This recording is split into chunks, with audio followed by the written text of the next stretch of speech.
ఆయన మాజీ ఎమ్మెల్యే ప్రజల కోసం ఎంతో చేశానని చెబుతారు. కానీ తన వారి కోసం ఏకంగా ప్రభుత్వ మద్యం షాపుకే ఎసరు పెట్టారు.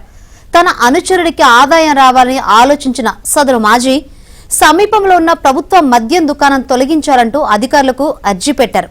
ఇది తెలుసుకున్న స్థానికులు అధికారులు అవాక్కయ్యారు. ఇప్పుడు ఈ మాజీ ప్రజాప్రతినిధి ప్రతిపాదన నియోజకవర్గంలో హాట్ టాపిక్ అయింది.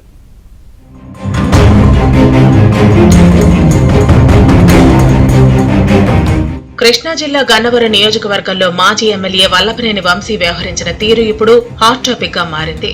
2 సార్లు ఎమ్మెల్యేగా ఎన్నికయ్యారు. రెండోసారి కూడా టీడీపీ తరపున గెలిచిన వంశీ వైసీపీలో చేరిపోయారు. ఇక జగన్ దగ్గర గొప్ప కోసం చంద్రబాబు కుటుంబంపైనే వ్యక్తిగత విమర్శలు చేశారు. 2014 ప్రభుత్వంలో నియోజకవర్గంలో పలు అభివృద్ధి కార్యక్రమాలు ప్రారంభించిన వంశీ జగన్ సర్కారులో మాత్రం కనీసం ఒక్క పని కూడా సరిగ్గా చేయలేదు. దీంతో వంశీకి నియోజకవర్గం ప్రజలు ఓటుతో బుద్ధి చెప్పారు.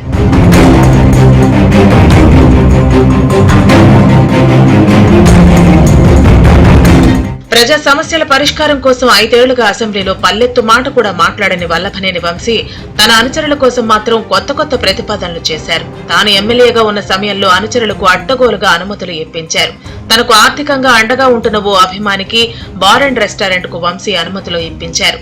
అయితే ఆ బార్ సమీపంలోనే ప్రభుత్వ మద్యం దుకాణం ఉంది. దానివల్ల తన అనుచరుడి బార్ ఆదాయానికి గండిపడింది. దీంతో బెవరేజ్ కార్పొరేషన్ నాటి ఎండీకి గతేడాది జనవరి 5న ఓ లేఖ రాశారు వంశీ.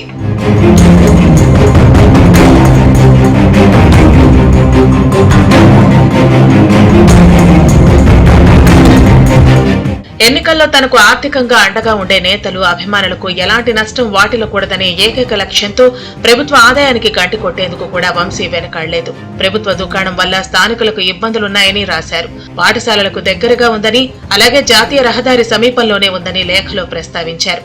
అందుకని వెంటనే ఆ షాప్ మార్చాలని లేఖ రాశారు వంశీ.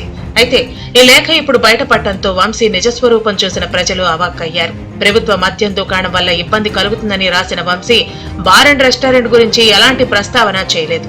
దీంతో వైన్ షాప్ వల్ల మాత్రమే సమస్యలు వస్తాయా, బార్ వల్ల ఎలాంటి సమస్యలు రావా అని సోషల్ మీడియా వేదికగా ప్రశ్నిస్తున్నారు. వైన్ షాప్ లో రోజుకు 6 లక్షల వరకు వ్యాపారం జరుగుతుందని, అది మూసేస్తే ఆ ఆదాయం మొత్తం బార్ అండ్ రెస్టారెంట్ కు వస్తుందనే వంశీ ఈ లేఖ రాశాడని స్థానికులు విమర్శిస్తున్నారు.